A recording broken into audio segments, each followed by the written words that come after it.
ನಮ್ಮನ್ನು ಬಹಳವಾಗಿ ಪ್ರೀತಿಸುವ ನಮ್ಮ ಪ್ರಿಯ ಪರಲೋಕದ ತಂದೆ, ಈ ಮಾತುಗಳನ್ನು ಕೇಳಿಸಿಕೊಳ್ಳಲಿಕ್ಕೆ ನಿನ್ನ ಪ್ರಜೆಗಳು ದಾಹಗೊಂಡವರಾಗಿ ಬಂದಿದ್ದಾರೆ. ಎಸೆಯ ವಾಗ್ದಾನಗಳು ನೆರವೇರಬೇಕಂದ್ರೆ ನಾವೇನ್ ಮಾಡಬೇಕು? ನಾವೇನ್ ಮಾಡಬೇಕು ದೇವರೇ? ಅದನ್ನು ಕಲಿಸಿಕೊಡು. ನೀನೇ ಮಾತನಾಡು. ಯೇಸುವಿನ ಹೆಸರಿನಲ್ಲಿ ಪ್ರಾರ್ಥಿಸಿ ಬೇಡಿಕೊಳ್ಳುತ್ತೇನೆ ತಂದೆಯೇ, ಆಮೆನ್. ನೆನಪಿಟ್ಟುಕೊಳ್ಳಿ, ಚೆನ್ನಾಗಿ ಕೇಳಿಸ್ಕೊಡ್ರಿ. ಹಾಲೆಲೂಯ. ಗಟ್ಟಿಯಾಗಿ ಒಂದ್ಸರಿ ಚಪ್ಪಾಳೆ ತಟ್ರಿ, ಜೋರಾಗಿ.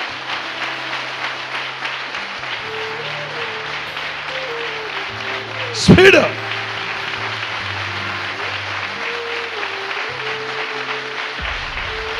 ಇನ್ನ ಸ್ವಲ್ಪ ಜೋರು.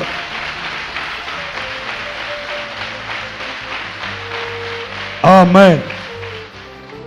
ಯಾಕಂದ್ರೆ ಇವಾಗೇ ಚಾಲ್ ಮಾಡ್ತಾನ ಎರಡು ಈ ಗದ್ಲಕನ ಓಡೋಗ್ತಾನೆ. ಗಮನಿಸ್ರಿ, ನಂಬರ್ 1, ನಮಗೆ ಮಾಡಿದ ವಾಗ್ದಾನ ನೆರವೇರ್ಬೇಕಂದ್ರೆ ನಾವೇನ್ ಮಾಡ್ಬೇಕಂತ ಹೇಳ್ತಾನೆ ಮೋಸೆ. ದೇವರಲ್ಲಿ ಭರವಸೆ ಬಿಡಬೇಕು ನಾವು. ನಂಬರ್ 1, ವಿಧೇಯರಾಗಬೇಕು. ಅಲ್ಲಿ ಹಂಗಿದೆ ನೋಡ್ರಿ, ನೀವು ನಿಮ್ಮ ದೇವರಾದ ಯೆಹೋವನ ಆಜ್ಞೆಗಳನ್ನು ಅನುಸರಿಸಿ ಆತನು ಹೇಳಿದ ಮಾರ್ಗದಲ್ಲೇ ನಡೆದರೆ ಆತನು ವಾಗ್ದಾನ ಮಾಡಿದಂತ ನಿಮ್ಮನ್ನು ತನಗೋಸ್ಕರ ಮೀಸಲಾದ ಜನರನ್ನಾಗಿ ಸ್ಥಾಪಿಸುವನು. ವಿಧೇಯರಾಗಬೇಕು ದೇವರಿಗೆ. ಹೇಳ್ರಿ, ವಿಧೇಯತ್ವಕ್ಕೆ ಮೆಚ್ಚುವಷ್ಟು ದೇವರು ಯಜ್ಞ ಹೋಮಗಳಿಗೆ ಮೆಚ್ಚುತ್ತಾನೋ. ನಾವು ಬಹಳ ಸಾರಿ ಈ ವಾಕ್ಯ ಓದಿದ್ದೇವೆ. ಎಲ್ಲಿದೆ ವಾಕ್ಯದು?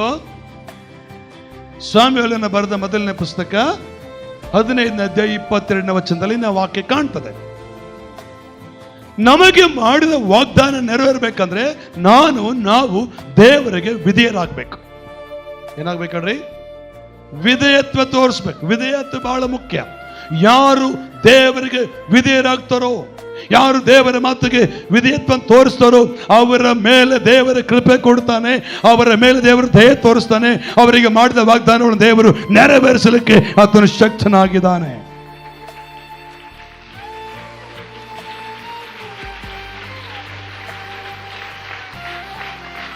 ಹಾಲೆಲೂಯಾ. ಗಟ್ಟಿ ಹಾಲೆಲೂಯಾ.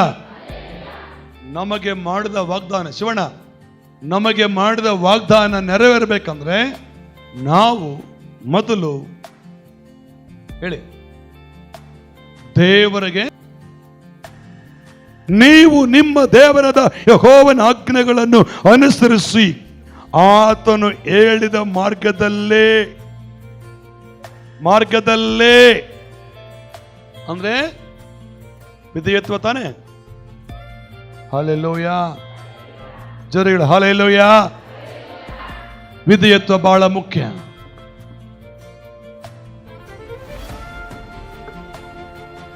ಅಬ್ರಹಾಮ ದೇವರ ಮಾತಿಗೆ ವಿಧೇಯನಾದ. ಅಬ್ರಹಾಮ ಸಿಗಡೆ ಮಾತಾಡುವಾಗ ದೇವರು ಹೇಳ್ತಾನೆ, ನೀನು ಸ್ವಂತ ಮನೆಯನ್ನ, ಬಂಧು ಬಳಗವನ್ನ, ತಂದೆಯ ಊರನ್ನ ಬಿಟ್ಟು ನಾನು ತೋರಿಸೋ ದೇಶಕ್ಕೆ ಹೋಗು ಅಂತ ದೇವರು ಹೇಳಿದನು. ಅಬ್ರಹಾಮ ಹೇಳಿದ್ನ, ನಾಳೆ ಹೋಗ್ತೀನಿ ಸ್ವಾಮಿ, ನೋಡೋಣ, ಬರೋ ವಾರ ಹೋಗ್ತೀನಿ ಹೇಳಿದ್ನ. ಇಲ್ಲಿದ್ದೀರಾ? ಶಿವಮ್ಮ ಹೇಳಿದ್ನಂಗ. ದೇವರು 12ನೇ ಅಧ್ಯಾಯದಲ್ಲಿ ಆದಿಕಾಂಡ ಪುಸ್ತಕ ಹೇಳ್ತಾನೆ, ನೀನು ಸ್ವದೇಶವನ್ನ, ಬಂಧು ಬಳಗವನ್ನ, ತಂದೆಯ ಮನೆಯನ್ನ ಬಿಟ್ಟು ನಾನು ತೋರಿಸುವ ದೇಶಕ್ಕೆ ಹೋಗು ಅಂತ ಹೇಳಿದ. ಹೌದಾ, ಸರಿ, ಪರವಾಗಿಲ್ಲ, ಮುಂದೆ ವರ್ಷ ಬಿಟ್ಟು ಹೋಗ್ತಾನೆ ಅಂತಂದಮ್ಮ. 1 ತಿಂಗಳು ಬಿಟ್ಟು ಹೋಗ್ತಾನೆ, 6 ತಿಂಗಳು ಬಿಟ್ಟು ಹೋಗ್ತಾನೆ. ಏನಾದ್ರು ಹೇಳಿದ್ನ? ನೀ ಕೆಳಗಡೆ ಬೈಬಲ್ ಓದ್ಕೊಂಡು ಬರಲಿ, ಆ ಕ್ಷಣವೇ ತನ್ನ ಹೆಂಡತಿಯನ್ನ ಕರೆದುಕೊಂಡು ಪ್ರಯಾಣ ಪ್ರಾರಂಭಿಸಿದಂತೆ. ಅದರ ಅರ್ಥ ಏನು? ದೇವರ ಮಾತಿಗೆ ವಿಧೇಯನಾದನು ಪ್ರಿಯ ಜೀವನಂದ್ರೆ. ಅದಕ್ಕಾಗಿ ಅಬ್ರಾಹ್ಮನಿಗೆ ಮಾಡಿದ ವಾಗ್ದಾನಗಳಲ್ಲಿ ದೇವರು ಒಂದು ತಪ್ಪಲಿಲ್ಲ, ಎಲ್ಲವನ್ನೂ ನೆರವೇರಿಸಿದನು. ಕಾರಣ ವಾಗ್ದಾನಕ್ಕೆ ವಿಧೇಯನಾದನು ದೇವ ಅಬ್ರಹಾಮನು. ಹಲ್ಲೆಲೂಯಾ. ಹಲ್ಲೆಲೂಯಾ. ಯಾವಾಗ ವಿಧೇಯರಾಗ್ತೇವೋ ಆವಾಗ ದೇವರು ಆಶೀರ್ವಾದವನ್ನು ಕೊಡುತ್ತಾನೆ. ಯಾವಾಗ ವಿಧೇಯತ್ವ ತೋರಿಸ್ತೇವೋ ಆವಾಗ ದೇವರು ನಮ್ಮನ್ನ ಕಾಪಾಡ್ತಾನೆ. ನಿಮಗೆ ಗೊತ್ತು, ಹಳೆ ಒಡಂಬಡಿಕೆಯಲ್ಲಿ ಅರಸುಗಳ ಬರೆದ ಮೊದಲನೇ ಪುಸ್ತಕದಲ್ಲಿ ಒಂದು ಕಾಲ ಬರ್ತದೆ, ಅದು ಬರಗಾಲ. ಯಾವ ಕಾಲದು? ಎಷ್ಟು ಜನ ನಂಬ್ತೀರಿ? ಇವಾಗ ಕೂಡ ನಮಗೆ ಪ್ರಾರಂಭವಾಗಿದೆ. ಈ ವರ್ಷ ಮಳೆ ಇಲ್ಲ, ಏನ್ ಕಾಲ ಅಂತಾರೆ ಎಲ್ಲರೂ? ಬರಗಾಲ ಬಂತಪ್ಪ, ಹೆಂಗ್ ಮಾಡ್ಬೇಕಪ್ಪ, ಇಷ್ಟುವರೆಗಾದ್ರೂ ಜುಲೈ ತಿಂಗಳು ಮುಗಿದು ಆಗಸ್ಟ್ ಬಂದ್ರು ಮಳೆ ಇಲ್ಲ, ಬೆಳೆ ಬಿತ್ತನೆ ಇಲ್ಲ, ಇದನ್ನೇ ಕಾಲ ಅಂತಾರೆ ಜೊತೆ ಮಗ. ಆ ಕಾಲದಲ್ಲಿ ಅರಸುಗಳ ಪುಸ್ತಕದಲ್ಲಿ ಬರಗಾಲ ಬಂತು, ಅಲ್ಲಿ ಬೆಳೆ ಇಲ್ಲ, ಮಳೆ ಇಲ್ಲ. ಹಲ್ಲೆಲೂಯ. ಅಲ್ಲಿ ಒಬ್ಬ ವ್ಯಕ್ತಿ ಇದ್ದಾನೆ, ದೇವರು ನಂಬಿದ ಭಕ್ತನು, ಆತನ ಹೆಸರು ಎಲಿಯ. ಎಲಿಯ. ಆ ಎಲಿಯನು ಆ ಬರಗಾಲದಲ್ಲಿ ಒಂದು ದಿನ ಉಪವಾಸ ಮಲ್ಕೊಂಡ.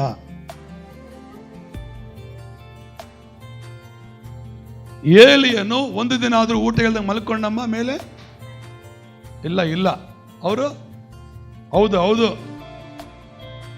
ಮತ್ತೆ ಇಲ್ಲ ಅಂದ್ರೆ ವಿರುದ್ಧ ಪದ ಅದೇ ಅಲ್ಲ. ನೀವು ಇಲ್ಲ ಅನ್ಬೇಕು, ಅವ್ರು ಹೌದು ಅನ್ಬೇಕು.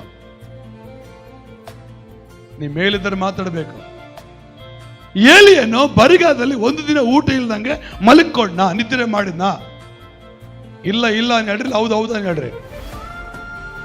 ಹೇಳ್ಕೊಟ್ಟು ಚೆನ್ನಾಗಿ. ಇಲ್ಲ ಅನ್ನ ಕರೆಕ್ಟ್, ಅದೇ ಕರೆಕ್ಟ್. ನಿನ್ ಮಾತ ಕರೆಕ್ಟ್ ಅಂತ ಹೇಳಕತ್ತಾನ ಅವ್ರಿಗೆ. ಒಂದು ದಿನ ಕೂಡ ಆತನ ಉಪವಾಸ ಮಲಗಲಿಲ್ಲ, ಒಂದು ದಿನಕ್ಕೆ ಊಟ ಇಲ್ಲ ಅಂತ ಚಿಂತೆ ಮಾಡಲಿಲ್ಲ. ಹಲ್ಲೆಲೂಯ. ಯಾಕೆ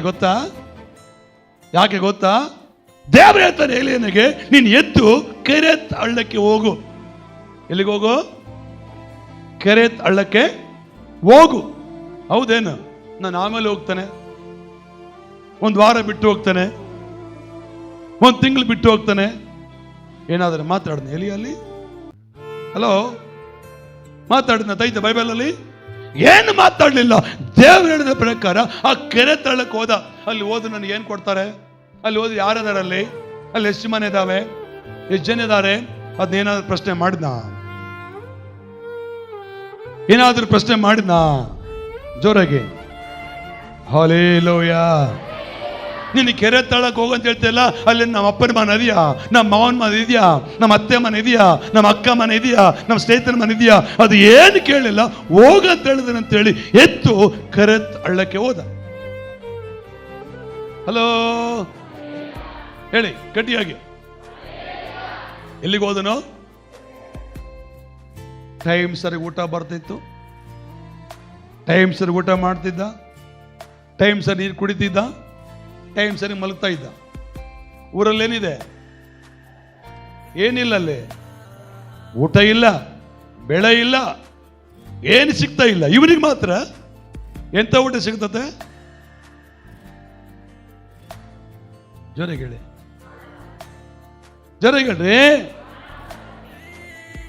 ಬರಗಾಲದಾಗ ಒಳ್ಳೆ ಊಟ ಸಿಗುತ್ತಾ? ದೊಡ್ಡವ್ರು ಅಂತಾರ, ಏನಂತಾರ? 4 ಜನ ದೊಡ್ಡವ್ರದ್ದು ಮಾತು ಹೇಳ್ತಾರೆ, ಕೋಪದಲ್ಲಿ ಒಳ್ಳೆ ಮಾತು ಬರಲ್ಲಂತೆ, ಬರಗಾಲದಲ್ಲಿ ಒಳ್ಳೆ ಊಟ ಅಂತ ದೊಡ್ಡವರು ಹೇಳ್ತಾರೆ. ಆದ್ರೆ ನಮ್ಮ ಬೈಬಲ್ ಹೇಳ್ತದೆ, ಬರಗಾಲದಲ್ಲಿ ಕೂಡ ಎಲಿಯನಿಗೆ ಒಳ್ಳೆ ಆಹಾರ ಕೊಟ್ಟರು ದೇವರು. ಯಾಕಂದ್ರೆ ಎಲಿಯನು ದೇವರ ಮಾತಿಗೆ ವಿಧೇಯನಾದನು. ಏಲಿಯನು ದೇವರ ಮಾತಿನ ಪ್ರಕಾರ ಹೋದನು. ಏಲಿಯನು ದೇವರು ಹೇಳಿದ ಪ್ರಕಾರ ಅಲ್ಲಿ ಇದ್ದನು. ದಿನಗಳು ಕಳೆದು ಹೋಯ್ತು, ನೀರು ಖಾಲಿ ಆಯ್ತು, ಆಳದ ನೀರು. ಹೇಳಿ, ಬೈಬಲ್ ಹಂಗೆ ಇದೆ ವಾಕ್ಯ. ನೀರು ಏನಾಯ್ತಲ್ಲಿ? ಬತ್ತಿ ಹೋಯ್ತು ಅಂತ ಬೈಬಲ್ ವಾಕ್ಯ ಇರ್ತದೆ. ಅವಾಗ ದೇವರನ್ನು ಎಲ್ಲಿ ಹೋಗಲ್ಲ ಅಂತ ದೇವ್ರು ಕೇಳಿದ್ನ ಎಲಿಯನು? ದೇವರನ್ನು ಎಲಿಯನಿಗೆ ಕೇಳಿದ್ನ, ನಾನು ಎಲ್ಲಿ ಹೋಗಲು ಸ್ವಾಮಿ ಅಂತ ಏನಾದ್ರೂ ಮಾತಾಡಿದ್ನ? ಸುಮ್ಮನಿದಾನ. ನೀರು ಖಾಲಿ ಆಯ್ತು, ಕಾಗೆ ಬರೋದು ನಿಂತೋಯ್ತು. ಮತ್ತು ನಾನು ಏನು ಮಾಡಲಿ ದೇವ್ರ ಪ್ರಶ್ನೆ ಮಾಡಿದ್ದಲ್ಲಿ ಬೈಬಲ್ ಇಲ್ಲ. ದೇವ್ರು ತಿರುಗಿ ಮಾತಾಡ್ತಾನೆ, ತೋಟ ಲಕ್ಷ್ಮಕ್ಕ ದೇವ್ರು ತಿರುಗಿ ಮಾತಾಡ್ತಾನೆ, ಇನ್ನು 4 ಹಪ್ತ ವಿಧೇವ ಮನೆಗೆ ಹೋಗು. ಹಲ್ಲೆಲೂಯ. ಕೈಗಳ ಮೇಲೆ ಹಲ್ಲೆಲೂಯ. ಎಲ್ಲ ಕೈ ಎತ್ತರ ಹಿಂಗನ್ರಿ ಜೋರಾಗನ್ರಿ. ಒಂದು ಕೈಲಿ ಮೈಕ್ ಇದೆ ನನಗೆ, ನಿಮ್ಮ ಕೈಲಿ ಏನಿದಾವ? ಅಂದ್ರೆ ಇದು ಎಕ್ಸಸೈಸ್ ಅಂದ್ಕೊಳ್ಳಿ ನೀವು. ಕೆಲವರು ಮೇಲೆ ಅಸಲೆ ಮಾಡ್ತಾ ಇಲ್ಲ. ಇವಾಗ ಅವ್ರ ಕೈಗೆ ಏನಾರ ಕೊಡ್ಲಿ ಮತ್ತೆ ಒಂದು 1000 ರೂಪಾಯಿ ನೋಟು ಹೇಳ್ಸಿ, ಸ್ವಲ್ಪ ರಿಲ್ಯಾಕ್ಸ್ ಆಗ್ತದೆ ನಿಮ್ಮ ಮೆದುಳಿಗೆ. ಅದು ನಾನು ಸುಮ್ಮನೆ ಮಾಡಿಸಲ್ಲ.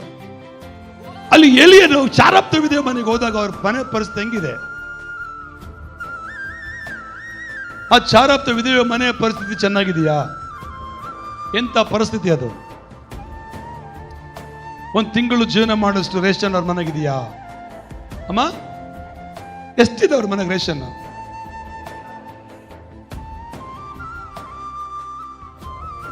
ಕರೆಕ್ಟಾಗಿ ಉತ್ತರ ಕೊಡ್ಬೇಕು ನನಗೆ.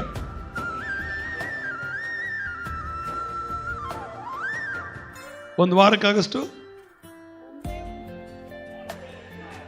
ಒಂದು ಇಡಿ ಇಟ್ಟು, ನಿಮ್ಮ ಕೈಯಲ್ಲಿ ಇಡಿ ಇಲ್ಲಲ್ಲ, ಅವೇ ಯಾಕೆ ಬರ್ತಾವ? ಗುದ್ದಬೇಕಾದ್ರೆ ಬರ್ತಾವ. ನಿಮಗೆ ಕೋಪ ಬಂದ ಗುದ್ದು ಬಿಡ್ತು ನೋಡ್ತಾರೆ, ಅವಾಗ ಬರ್ತಾವೆ ಈ ಕೈಗಳು. ಇವಾಗ ಯಾಕೆ ಬಂದಾವು? ಮಕ್ಕಳು ಗಲಾಟೆ ಮಾಡೋಕೆ ಹಿಂಗೆ ಬರ್ತಾವ. ಹಿಂಗೆ ಬರ್ತಾಳ ಒಂದಾಕ್ಷಿ, ಹೆಂಗೆ ಬರ್ತಾಳೆ ಲಕ್ಷ್ಮಣ? ಬಂದಾಳು ಒಂದಾಕ್ಷಿ? ಎಲ್ಲಿದ್ದಾಳ ಎಮ್ಮ? ಎಲ್ಲೇ ಇರ್ತಾಳಲ್ಲ? ಓಕೆ, ಪರವಾಗಿಲ್ಲ. ಹಲ್ಲೆಲೂಯಾ, ಹೇಳಿ ಹಲ್ಲೆಲೂಯಾ. ಎಷ್ಟಿದೆ ಹಿಟ್ಟು? ಇಡೀ ಇಷ್ಟಿದೆ. ಮೂಗಿಲಿ ಸ್ವಲ್ಪ ಎಣ್ಣೆ ಇದೆ. ಅಲ್ಲಿ ಎಷ್ಟು ಜನ ಇದ್ದಾರೆ ಗೊತ್ತಾ? ಆ ತಾಯಿ ಇದ್ದಾಳೆ, ತಾಯಿಗೊಬ್ಬ ಮಗ ಇದ್ದಾನೆ. ಆ ಮನೆಗೆ ಈತ ಹೋಗ್ಯಾನ. ಎಷ್ಟು ಜನ ಆದ್ರೆ ಈಗ? ಆ ರೇಷನ್ ಎಷ್ಟೈತೆ? ಒಬ್ಬರಿಗೆ ಕೂಡ ಸರಿ ಹೋಗಲ್ಲದ. ನಮ್ಮ ರುದ್ರೇಶಣ್ಣನಂತ ಮೂಗಿನ ಕಡೆ ಹೋಗಲ್ಲ. ಹೋಗುತ್ತೆ ಇಲ್ಲ? ಹಲ್ಲೆಲೂಯಾ.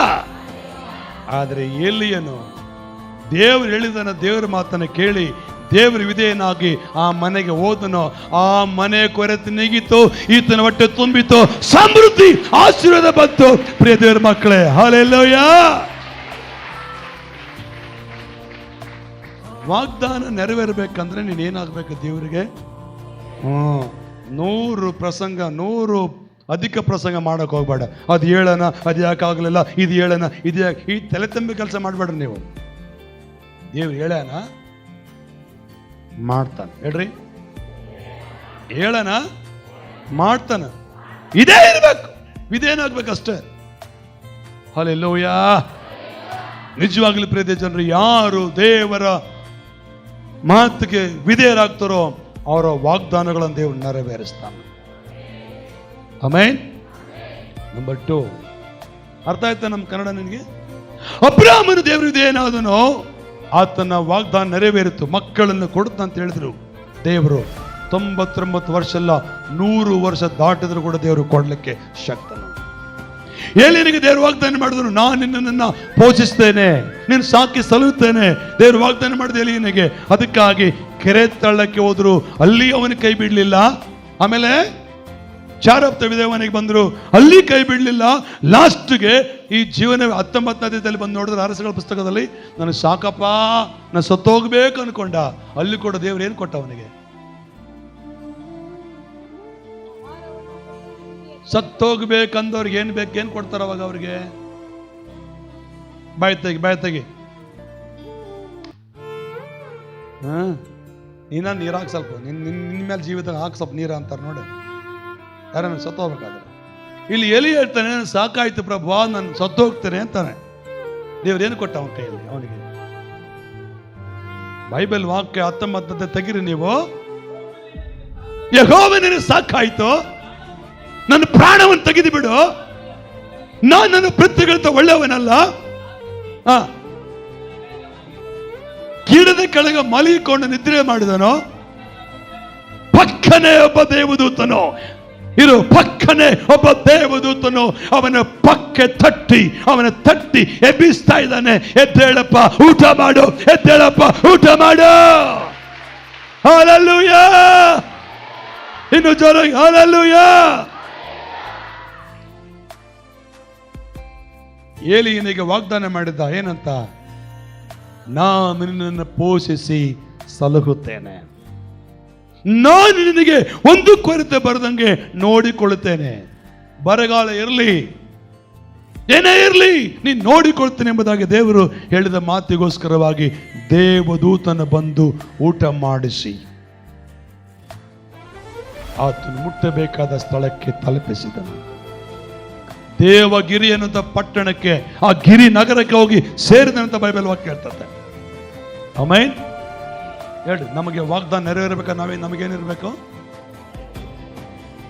ವಿಧೇಯತ್ವಕ್ಕೆ ಮೆಚ್ಚುವಷ್ಟು ದೇವರು. ಎಷ್ಟು ಸಾರಿ ದೇವರಿಗೆ ಎದುರು ಮಾತಾಡಿ ನಾವು, ಹೋಗ್ಲಿ ಬಿಡು ಏನ್ ಪ್ರೇಯರ್, ಹೋಗ್ಲಿ ಬಿಡು ಏನ್ ಚರ್ಚು, ಹೋಗ್ಲಿ ಬಿಡು ಏನ್ ಪಾಸ್ಟ್ರು ಅಂದ್ಕೊಂಡಿಲ್ಲ ಯಾವತ್ತು. ಸೋತ್ರ ಎಲ್ಲ ಒಳ್ಳೆಯವರಿದ್ದಾರೆ ಅಂದ್ಕೊಂಡ್ರೆ ನಿಮ್ ಕೈ ಬರ್ಬೇಕಲ್ಲ. ಇಲ್ಲಿ ನಿಮ್ಗೆ ಯಾರು ಎತ್ತಿ ಬಿಸಾಕಲ್ಲ, ನಾನು ಕೂಡ ಬಿಸಾಕೋದಿಲ್ಲ ಅಂದ್ಕೊಂಡಿರಾ? ಅಂದ್ಕೊಂಡಿರಾ? ನಿಮಗೆ ಸಮಸ್ಯೆಗಳ ಮೇಲೆ ಸಮಸ್ಯೆ ಹೆಚ್ಚಾದಾಗ, ಶೋಧನೆ ಮೇಲೆ ಶೋಧನೆ ಹೆಚ್ಚಾದಾಗ ನೀವು ಅಂದ್ಕೊಂಡಿಲ್ವಾ? ಅಂದ್ಕೊಂಡಿಲ್ಲ. ನಮ್ಮ ಬೆನ್ನಮ್ಮನಳ್ಳಿ ಅಮ್ಮ ಅಂತಾಳ, ಹಿಂಗ ಅಂತಾಳ. ಮತ್ತೆ ನಾವು ವಿಧಿಯರಾಗಿದ್ವಿ ಈ ಮಾತಿಗೆ? ಮತ್ತೆ ವಾಗ್ದಾನ ನೆರವೇರ್ತದ ನಮಗೆ? ಮತ್ತೆ ಸಮಸ್ಯೆ ಎಲ್ಲಿದೆ? ಇದ್ರಾಗೈತಾ ಹೇಳಿ, ಸಮಸ್ಯೆ ಎಲ್ಲಿದೆ? ಹಲ್ಲೆಲೂಯಾ. ಇನ್ನು ಒತ್ಕೊಂಡು ಬರುವ ನೀರಿನ ಕೊಡದಲ್ಲಿ ಸಮಸ್ಯೆ ಇಲ್ಲ, ಆ ಹಾಕುವಂತ ಪಾತ್ರ ಒಳಗೆ ಸಮಸ್ಯೆ ಇದೆ. ವಾಕ್ಯದಲ್ಲಿ ಸಮಸ್ಯೆ ಇಲ್ಲ, ನಿನ್ನೊಳಗೆ ಸಮಸ್ಯೆ ಇದೆ. ವಿಧೇಯತ್ವಕ್ಕೆ ಮೆಚ್ಚುವಷ್ಟು ದೇವರು ಯಜ್ಞ ಹೋಮಗಳಿಗೆ ದೇವರು ಮೆಚ್ಚುವುದಿಲ್ಲ. ಏನೇ ಪರಿಸ್ಥಿತಿ ಬಂದರು, ಏನೇ ಸಂದರ್ಭಗಳು ಬಂದರು, ಏನೇ ಹೋರಾಟಗಳು ಬಂದರು, ನಿನ್ನ ದೇವರಿಗೆ ವಿಧೇಯನಾಗು. ಆ ವಿಧೇಯತ್ವವನ್ನು ನೋಡಿ ದೇವರು ಆಶೀರ್ವಾದ ಮಾಡಲಿಕ್ಕೆ ಆತನು ಶಕ್ತನಾಗಿದ್ದಾನೆ. ಗಟ್ಟಿ ಚಪ್ಪದಟೋಣ. ಆಮೇಲೆ ಹಲ್ಲೆಲೂಯಾ. ಎರಡನೇದಾಗಿ ವಾಗ್ದಾನ ನೆರವೇರಬೇಕಂದ್ರೆ ನಮ್ಮ ಜೀವನದಲ್ಲಿ ಬೈಬಲ್ ವಾಕ್ಯ ತೆಗೆದು ರೋಮ ಬರೆದ ಪುಸ್ತಕಕ್ಕೆ, ಅಪೊಸ್ತಲ ಕೃತ್ಯಗಳಾದ್ಮೇಲೆ ಬರುವಂತದ್ದೇ ರೋಮ ಬರೆದ ಪತ್ರಕ್ಕೆ 4ನೇ ಅಧ್ಯಾಯ 21ನೇ ವಚನವನ್ನು ಒಂದ್ಸಾರಿ ಓದಿಕೊಳ್ಳೋಣ. ರೋಮಿಯರಿಗೆ ರಾಸಿನ ಪತ್ರಿಕಾ 4ನೇ ಅಧ್ಯಾಯ 21ನೇ ವಚನ. ದೇವರನ್ನು ಘನಪಡಿಸುವವನಾಗಿ ಆತನು ತನ್ನ ವಾಗ್ದಾನವನ್ನು ನೆರವೇರಿಸುವುದಕ್ಕೆ ಸಮರ್ಥನೆಂದು ಪೂರಾ ಭರವಸವಿಟ್ಟು ದೃಢ ನಂಬಿಕೆಯುಳ್ಳವನಾದನು. ಆದುದರಿಂದ ಆ ನಂಬಿಕೆಯು ಅವನ ಲೆಕ್ಕಕ್ಕೆ ನೀತಿ ಎಂದು ಎಣಿಸಲ್ಪಟ್ಟಿತು. ಆದರೆ ಅದು ಅವನ ಲೆಕ್ಕಕ್ಕೆ ನೀತಿ ಎಂದು ಎಣಿಸಲ್ಪಟ್ಟಿದ್ದೆಂಬುದು ಅವನಿಗೋಸ್ಕರ ಮಾತ್ರವಲ್ಲದೆ ನಮಗೋಸ್ಕರವೂ ಬರೆದಿರುವುದು. ನಮ್ಮ ಕರ್ತನಾದ ಯೇಸುವನ್ನು ಸತ್ತವರೊಳಗಿಂದ ಎಬ್ಬಿಸಿದ ದೇವರನ್ನು ನಂಬುವ ನಮಗೂ ನಂಬಿಕೆಯು ನೀತಿ ಎಂದು ಎಣಿಸಲ್ಪಡುವುದು. ತೆಲುಗುಲಮ್ಮ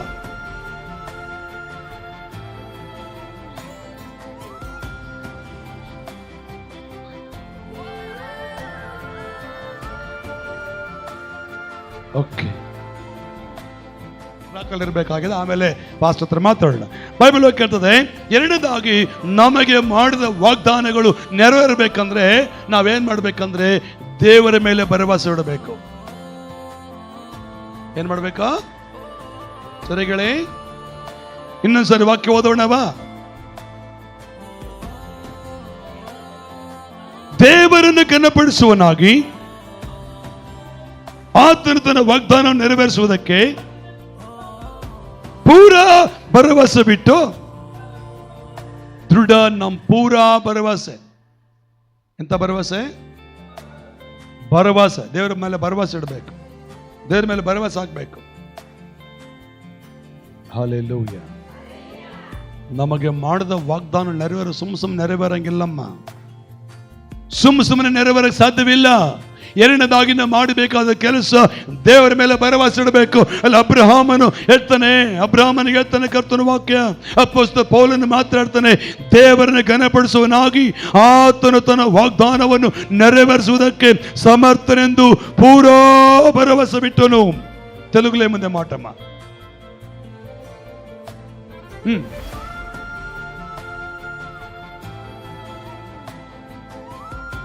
అమ్మ ఇంకొకసారి చదవమ్మా.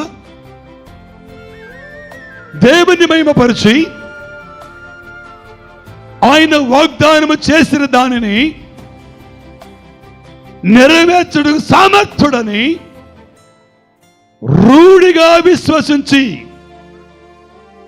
రూఢిగా, అది చాలಮ್ಮ, ರೂಢಿಗ ವಿಶ್ವಾಸಿಸಿ ಪೂರಾ ಭರವಸೆ ಬಿಡಬೇಕು. ಅರ್ಧಂಬರ್ಧಮಲ್ಲ. ಚರ್ಚಿಗೆ ಬಂದಾಗ ಒಂದು ಭಕ್ತಿ, ಮನೆಗೆ ಹೋದಾಗ ಮತ್ತೊಂದು ಭಕ್ತಿ ಅಲ್ಲ. ಕುಟುಂಬ ಪ್ರಾರ್ಥನೆ ಬಂದಾಗ ಒಂದು ಪ್ರಾರ್ಥನೆ, ವ್ಯಕ್ತಿಗತವಾಗಿ ದಿನದ ಪ್ರಾರ್ಥನೆ ಎಲ್ಲ. ಅಬ್ರಹಾಮನು ಪೂರಾ ಭರವಸೆ ಬಿಟ್ಟದಕ್ಕಾಗಿಯೇ ಅಬ್ರಹಾಮನ ಪರಿಸ್ಥಿತಿಯನ್ನು ಕರ್ತನು ಬದಲಾಯಿಸಿದನು. ಅದು ಪರಲೋಕ ದೇವರ ವಾಕ್ಯ. ಆಮೆನ್. ಗಟ್ಟಿಗೆ ಹಲ್ಲೆಲೂಯ. ಇನ್ನು ಶಬ್ದ ಹಲ್ಲೆಲೂಯ. ಬೈಬಲ್ ವಾಕ್ಯ ಹೇಳ್ತದೆ, ಅಬ್ರಹಾಮನು ಪೂರಾ ಭರವಸೆ ಬಿಟ್ಟನಂತೆ. ಇವತ್ತು ನಾವು ಪೂರ್ತಿ ಭರವಸೆ ಇಡ್ತೀವ? ನಮ್ಮ ನಂಬಿಕೆ ಹೆಂಗಿದೆ ಅಂದ್ರೆ, ಚರ್ಚಿಗೆ ಹೋಗಿವಿ, ನೋಡೋಣ, ಇದಾಗಿಲ್ಲ ಅಂದ್ರೆ ಆಮೇಲೆ ನೋಡೋಣ. ಪೂರಾ ಭರವಸೆ ಇಡಂಗಿಲ್ಲ. ಅಲ್ಲಿ ಯಾರನ್ನೊಬ್ಬರು ಶಾಸ್ತ್ರ ಚೆನ್ನಾಗಿ ಹೇಳ್ತಾರಂದ್ರೆ, ಇಲ್ಲಿ ಪ್ರೇಯರ್ ಮಾಡಿರ್ತೇವೆ, ಇಲ್ಲಿ ಪ್ರೇಯರ್ ಮಾಡಿದಾಗ ನಮ್ಗೆ ಉತ್ತರ ಬಂದಿರಂಗಿಲ್ಲ. ಅಲ್ಲಿ ಇದ್ದಿದ್ದಂಗೆ ಹೇಳ್ಬಿಡ್ತಾನತ, ಕರೆಕ್ಟ್ ಹೇಳ್ಬಿಡ್ತಾನತ. ಹೆಂಗೆ ಹೇಳ್ತಾನತ? ಕರೆಕ್ಟ್ ಹೇಳ್ಬಿಡ್ತಾನ. ಅವನಪ್ಪ ನಾವು ಹೋಗಿದ್ವಿ, ಯಾರ ಕರೆದಿದ್ರು, ನಾವು ಅವ್ರು ಹೋಗಿದ್ವಿ, ಮತ್ತೆ ನಿಂದ ಕರೆಕ್ಟ್, ಮತ್ತೇನು ಮಾಡಿ ಹೇಳು ಆತ ಹೇಳ್ತಾನ, 4 ನಿಂಬೆಹಣ್ಣು ತಗೊಂಡ್ಬಾ, 5 ತೆಂಗಿನಕಾಯಿ ತಗೊಂಬಾ. ಇನ್ನು ಏನು ಹೇಳ್ತಾನೆ ಗೊತ್ತಿಲ್ಲ, ಎಕ್ಸೆಟ್ರಾ. ಅವರು ಚಾಚಿ ತಪ್ಪದಂಗೆ ಮಾಡ್ತಾರ ಅದನ್ನ ಅವರು. Hello, hallelujah. ಮತ್ತೆ ಹೆಂಗ್ ನೆರವೇರ್ತದೆ ವಾಗ್ದಾನ? ಭಕ್ತ ಹೇಳ್ತಾನೆ, ನನ್ನ ಭರವಸೆಯೋ ನೀನಲ್ಲವೋ, ನನ್ನ ನಿರೀಕ್ಷೆಯೋ ನೀನೇ ಯೇಸುವೇ, ನನ್ನ ಭರವಸೆಯೋ ನೀನಲ್ಲವೋ, ನನ್ನ ನಿರೀಕ್ಷೆಯೋ ನೀನೇ ಯೇಸುವೇ, ಬಾಳ ಬೆಳಗಿಸುವ ಬೆಳಕು. ಬಾಳ ಮಗನಾಗಲೇ ನಡೆಸುವ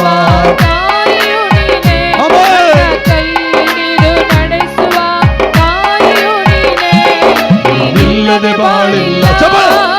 ಓ యేసయ్య, ನೀನಿಲ್ಲದೆ ಬಾಳಿಲ್ಲ. ಓ యేసయ్య, ನನ್ನ ಬಾಳೆ ಬಂಗಾರ.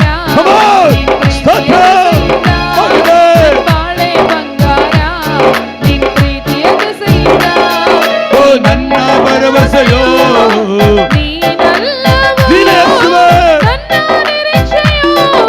ನೀನೇ ಯೇಸುವೇ, ನನ್ನ ಭರವಸೆಯೋ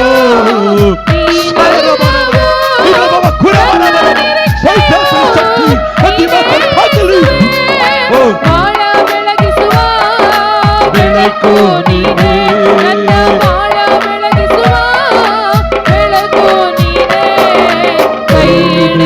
ನಡೆಸುವ ತಾಯಿಯು ನೀನೇ, ಕೈ ಹಿಡಿದು ನಡೆಸುವ ತಾಯಿಯು ನೀನೇ, ನೀನಿಲ್ಲದೆ ಬಾಳಿಲ್ಲ.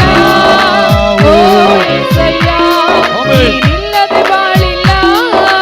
ಓ యేసయ్య, ನನ್ನ ಬಾಳೆ ಬಂಗಾರ, ನಿನ್ ಪ್ರೀತಿಯದ ಸೈತ, ನನ್ನ ಬಾಳೆ ಬಂಗಾರ, ನಿನ್ ಪ್ರೀತಿಯದ ಸೈತ. ಆಮೆನ್. ಹಲ್ಲೆಲೂಯಾ. ನಮಗೆ ಮಾಡಿದ ವಾಗ್ದಾನ ನೆರವೇರ್ಬೇಕಂದ್ರೆ ನಾವೇನ್ ಮಾಡ್ಬೇಕು? ಪೂರಾ ಭರವಸೆ ಇಡ್ಬೇಕು. ಹೇಳ್ರಿ, ಪೂರಾ ಅಂದ್ರೆ ಹೆಂಗೆ? ನಿನ್ನ ಕೈಲಿ ಇಟ್ಬಿಟ್ಟಿನಪ್ಪ, ನೀರ್ನಗಾರ ಹಾಕು, ಇನ್ನೆಲ್ಲ ಹಾಕ್ಬೇಕು. ಅಲ್ಲಿ ಏನ್ ಬರ್ತದೆ ಅಂದ್ರೆ ಅದು ಬೇಡ, ಇಲ್ಲಿ ಬಂದಿದ್ದಾನೆ ನೀನೇ ನನಗೆ. ಅಲ್ಲಿ ಎಲಿಯ ಮತ್ತು ಎಲಿಷಾ ಇಬ್ಬರಿದ್ದಾರೆ. ಹೇಳ್ರಿ, ಎಲಿಯ ನಿಮ್ಮ ಕೈಲಿ ಬೇರಳಿದ್ರೆ, ನೀವಿಲ್ಲೇ ಇದ್ರೆ, ನಿಮ್ಮ ಕೈಲಿ ಬೇರಳಿದ್ರೆ ಬೇರೆ ತೋರಿಸಿದ್ರೆ, ನೀವಿಲ್ಲೇ ಇದ್ರೆ ಮಾತಾಡ್ರಿ. ಎಲಿಯ ಎಲಿಷಾ ಇದ್ದಾರೆ. ಅವರು ಬಹಳ ವರ್ಷ ಹಿಂಗೆ ಇದ್ರು. ನೀನ್ ಡ್ರೈವಿಂಗ್ ಮಾಡ್ಬೇಕಾದ್ರೆ ಕೈ ತೆಗಿತಿ, ಹೆಂಗಿದ್ರು ಅವರು? ಹಿಂಗೆ ಇದ್ರು ವರ್ಷಗಳು. ರಾಮಚಂದ್ರ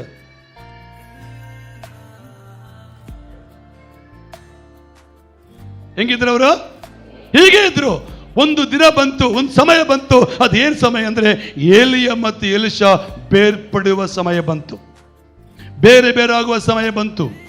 ದೇವರ ಆತ್ಮ ಹೇಳಿದ್ದಾನೆ ಎಲಿಯನಿಗೆ, ನೀನು ಬಾ, ನೀನು ನನ್ನ ಹತ್ರ ಬಾ, ನೀನು ಬರಬೇಕೆಂಬುದಾಗಿ ದೇವರ ಕರೆಯುವಿಕೆ ಎಲಿಯನಿಗೆ ಬಂತು.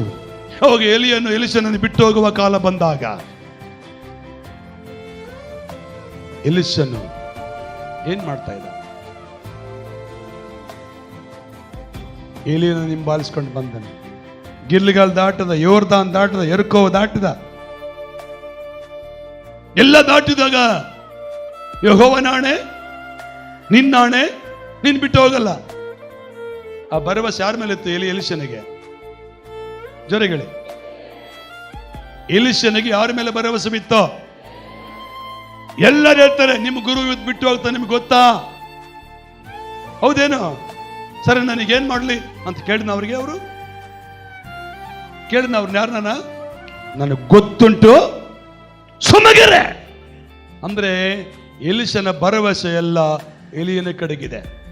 ಎಲಿಯನೊಳಗಿದ್ದ ಆತ್ಮ ಹೊಂದಿಕೊಳ್ಳಬೇಕು, ಎಲಿಯನಿಗಿದ್ದ ಅಭಿಷೇಕ ಪಡ್ಕೊಳ್ಬೇಕು. ಅದು ಎಲಿಷನ ಸ್ವಭಾವ. ಎಲಿಷನು ಪೂರಾ ಭರವಸೆ ಬಿಟ್ಟಿದ್ದಕ್ಕಾಗಿಯೇ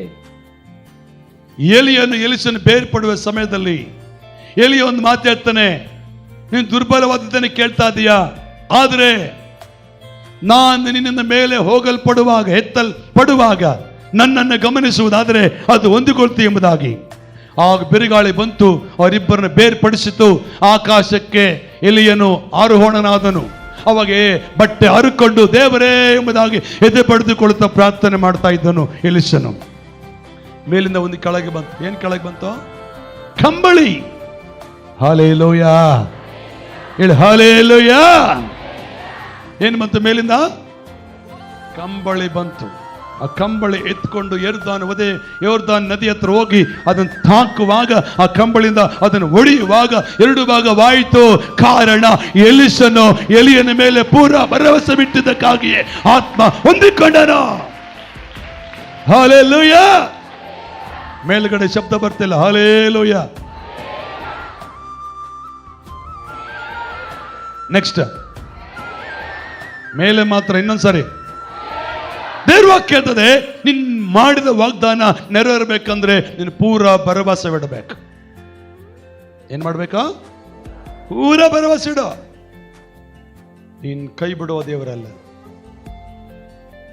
ನಿನ್ನ ಹೆಂಡತಿ ಕೈ ಬಿಡ್ಬೋದೇನೋ, ನಿನ್ನ ಮಗ ಕೈ ಬಿಡ್ಬೋದೇನೋ, ನಿನ್ನ ಗಂಡ ಕೈ ಬಿಡ್ಬೋದೇನೋ, ನಿನ್ನ ಸ್ನೇಹಿತರು ಕೈ ಬಿಡ್ಬೋದೇನೋ, ನಿನ್ನ ಬಂಧುಗಳು ಕೈ ಬಿಡ್ಬೋದೇನೋ, ನಿನ್ನ ನಂಬಿದವರನ್ನು ಕೈ ಬಿಡ್ಬೋದೇನೋ, ಆದ್ರೆ ನೀನು ನಂಬಿರುವ ದೇವರು ಮಾತ್ರ ನಿನ್ನನ್ನು ಕೈ ಬಿಡುವುದಿಲ್ಲ, ಆತನು ತೊರೆಯುವುದಿಲ್ಲ. ಹಲ್ಲೆಲೂಯಾ.